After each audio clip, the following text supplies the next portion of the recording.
When a man who had no friends was asked why this happened, he responded, "Friendship is like a diamond. It's rare, expensive, and there are a lot of fakes. If you made one mistake, then a second and a third, at some point you would say, 'There are no real diamonds in the world. There are only fakes.'" And another man added, "A friend is a person to be valued and treasured, but unfortunately, there are rarely any friends in life you can really value." Haruki Murakami, in his book, Norwegian Forest, also talks about this through the voices of his characters. "Do you like loneliness?" she asked, propping her cheeks with her hands. "Traveling alone, eating alone, sitting in a classroom apart from everyone else." "I don't like being alone.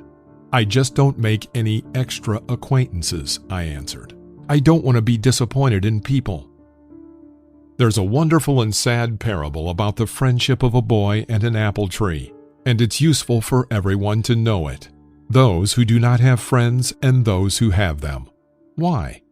Have a listen and answer the question for yourself.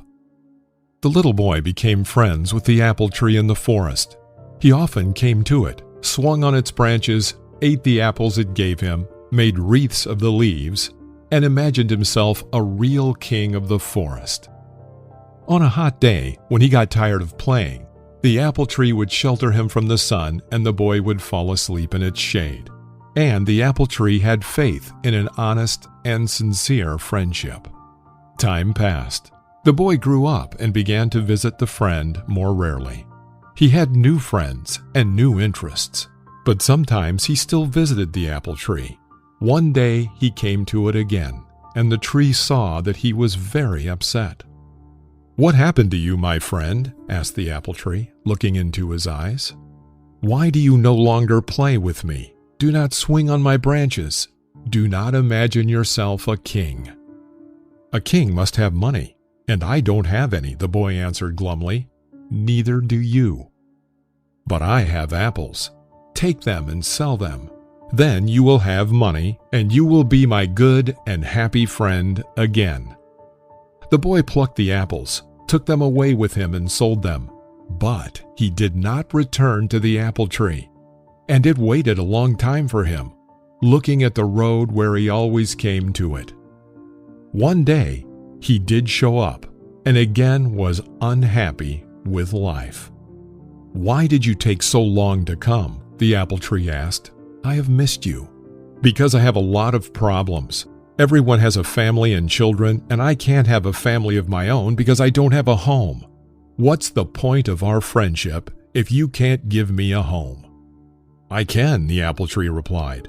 "Cut down my branches and build yourself whatever home you want. Then you will be happy again." He cut off all its branches, went away and built himself a house, and then married and enjoyed life until his old age, without remembering his apple tree. But one day he came back to it, and again, instead of the joy of seeing it, he complained about life.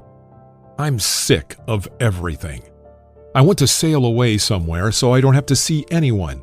I need a boat, but I don't know where to get one." The apple tree was silent, looking at his friend sadly. But the man took out his axe, and swinging it several times, he cut down its trunk to make a boat out of it. And when he had succeeded, he left without even looking back at the poor, tortured stump left from his friend. Time passed. Frequent rains watered the apple tree stump. The sun warmed the ground around it.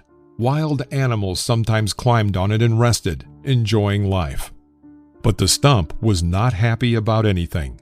It no longer saw the meaning in what it used to value more than anything else in the world. But the world did not cease to exist, and one day the stump released a little green sprout from its soul, which quickly turned into a young, beautiful apple tree full of strength.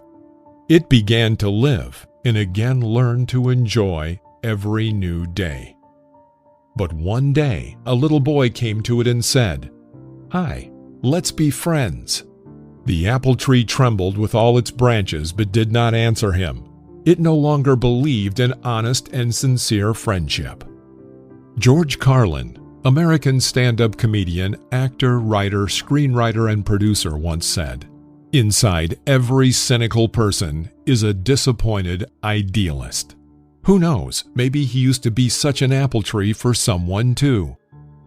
In The Vampire Diaries, Damon Salvatore says, "The hardest thing is getting over people who have brought only pain and disappointment." We'll argue with him. The hardest thing is to forget such friends. And if you know someone who has no friends, don't rush to condemn them. That doesn't always mean they are bad themselves. Maybe they have been an apple tree for someone too often, and now they have simply stopped believing in honest and sincere friendship. And that's very sad, isn't it? Not having friends shows that a person has many reasons not to trust people.